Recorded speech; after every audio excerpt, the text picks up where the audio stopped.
It's been 1 month since President Biden announced student loan relief was coming for millions of Americans. Our own Felicity Bosk shares when this might actually happen and the important things borrowers should know right now.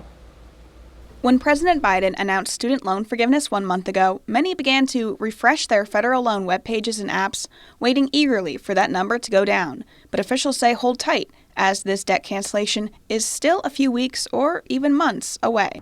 So I think people are just sort of waiting right now. We're in a bit of a holding pattern until we find out more information. So what can borrowers do right now? Nikki Anders at UW-Eau Claire says first things first, make sure you qualify.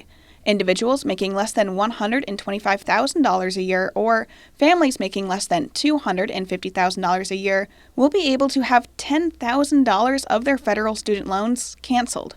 And for Pell Grant recipients, it's $20,000. Anders says last year, a little less than 20% of UW-Eau Claire students received the Pell Grant. So students with a certain expected family contribution, those are the students that qualify for Pell. Anders says you should also make sure your contact information is up to date. That way, when the Department of Education tries to contact you with what comes next, you receive the message. But when should borrowers expect to actually see this relief? We have a file on data for 8 million borrowers, and those 8 million borrowers will receive their debt discharged automatically once we start processing. Officials with the U.S. Department of Education say October is when they plan to launch the application for borrowers whose loans are not automatically forgiven. We are trying to make this as much of a seamless process as possible to ensure that borrowers aren't having to jump through hoops to apply for this debt relief.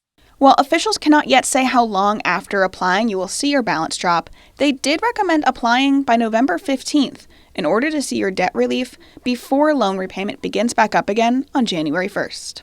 Another thing to know is that unless something changes, borrowers in Wisconsin will have to pay back taxes on this type of debt relief. Key thing to keep in mind there, that you're having $10,000 worth of debt being discharged, that will amount to between $500 and $600 in the state of Wisconsin, increasing your taxes. Tax expert Michael Kubiak says that when debt is canceled, it is considered a type of income, but the federal government does not plan to tax it as such. But even if they don't tax student loan cancellation, the state of Wisconsin just might. The Milwaukee Journal Sentinel reports Governor Tony Evers has directed the Wisconsin Department of Revenue to address the discrepancy with the federal law in the next budget.